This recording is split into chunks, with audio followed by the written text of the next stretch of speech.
안녕하세요, 선생님. 광주에 살고 있는 60대 부부가구입니다. 남편이 오는 11월 기초연금을 신청할 예정인데, 현재 특별한 소득이 없어 이번에 기초연금을 꼭 받았으면 좋겠습니다. 그런데 주변 사람들을 보면 부자인 것 같은데도 기초연금을 받고, 가난한 것 같은데 기초연금을 못 받는 사람들이 있더라고요. 아무튼 기초연금에 대해 아는 게 없어서 불안하기도 하고, 주변 지인들 얘기는 도무지 믿을 수가 있어야 말이죠.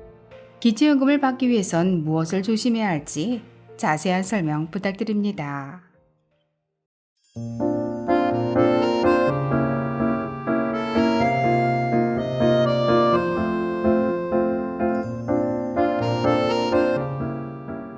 안녕하셨습니까? 행복한 인생의 음악 알베르토입니다. 2023년 현재 어르신들의 최대 관심사는 단연 기초연금입니다. 오늘은 기초연금을 받기 위해 절대로 하지 말아야 될 선택 5가지에 대해 아주 쉽게 설명해 드리겠습니다. 기초연금을 받기 위해 절대로 하지 말아야 될 선택 첫 번째는 쉽게 포기하지 말자입니다.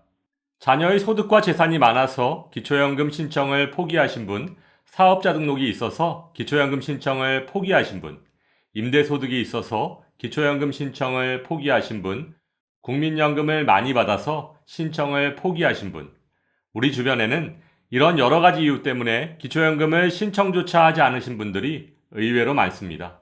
하지만 기초연금은 자녀의 소득 재산과 상관없이 신청하실 수 있고 사업자 등록이 있어도 기초연금을 받으실 수 있으며 임대소득이 있어도 기초연금을 받으실 수 있습니다.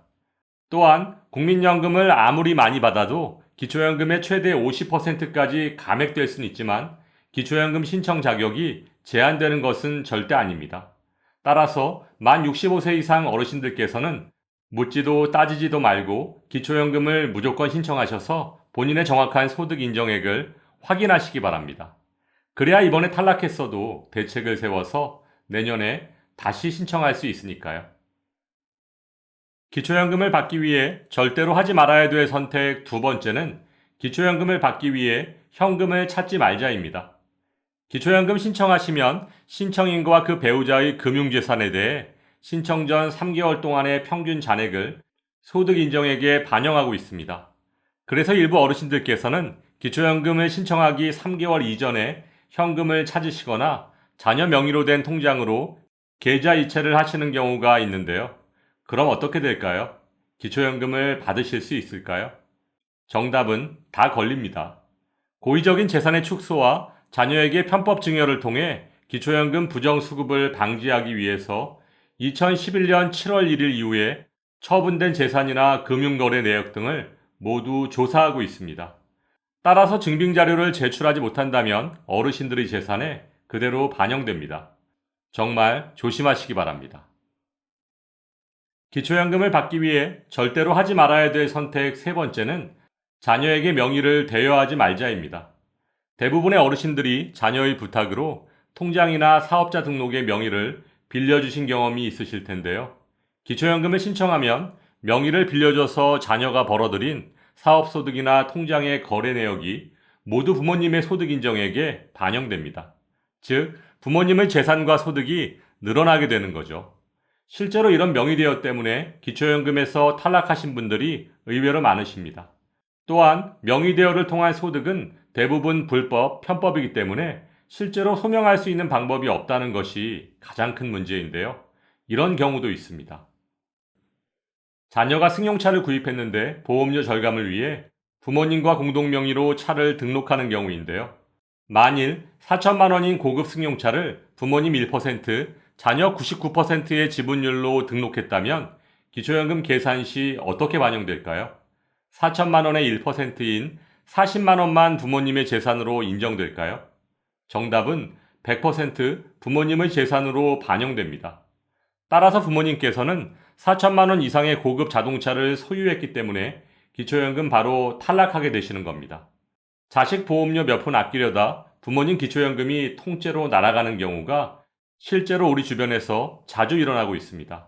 어떠한 이유에서든 자녀에게 명의되어 정말 신중하게 생각하시기 바랍니다. 기초연금을 받기 위해 절대로 하지 말아야 될 선택 네 번째는 사전 증여입니다. 자식이 어려울 때 도움을 주고 싶은 것이 부모의 마음이지만 기초연금을 받기 위해 자식들 앞으로 재산을 돌리면 얘기는 좀 달라집니다.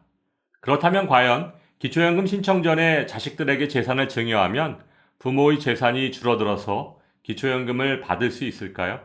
정답은 X입니다. 2011년 7월 1일 이후 재산을 증여한 경우 증여일로부터 자연적 소비 금액을 차감한 나머지 잔액을 부모의 재산으로 계속 인정하고 있습니다.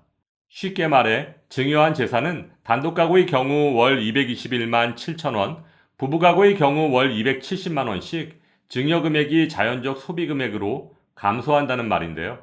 예를 들어 자식에게 사전 증여한 1억 원이 부모의 재산에서 완전히 없어지려면 단독 가구의 경우 221만 7천 원씩 45개월이 지나야 1억 원이 모두 없어지고 부부 가구의 경우는 270만 원씩 차감해서 37개월이 지나야 1억 원이 제로가 되는 것입니다. 이렇듯 사전 증여한 1억 원이 부모의 재산에서 완전히 없어지려면 3, 4년 정도 걸리는데 한 3억 원 정도 사전 증여를 한다면 10년은 지나야 부모의 재산에서 완전히 없어지게 되겠죠.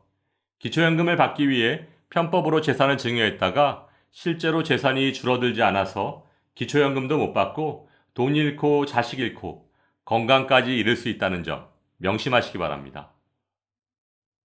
기초연금을 받기 위해 절대로 하지 말아야 될 선택 다섯 번째는 주민센터 담당자의 말을 너무 잘 듣는다입니다.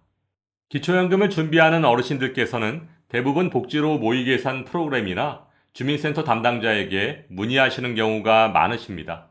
하지만 모의계산 프로그램은 신청한 개개인의 상황을 정확히 계산하기에는 한계가 있고 주민센터 담당자들도 수시로 바뀌는 기초연금 제도의 조건들을 잘 모르는 경우가 빈번하게 발생하고 있습니다.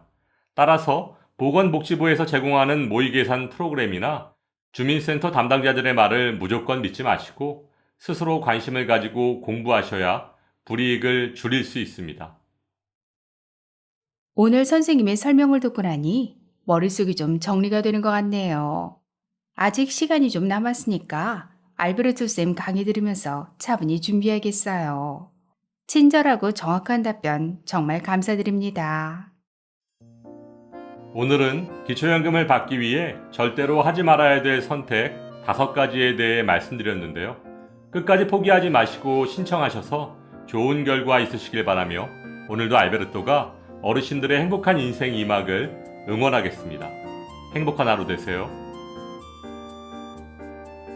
좋아요, 구독, 그리고 알림과 공유는 좋은 콘텐츠를 만드는 힘이 됩니다.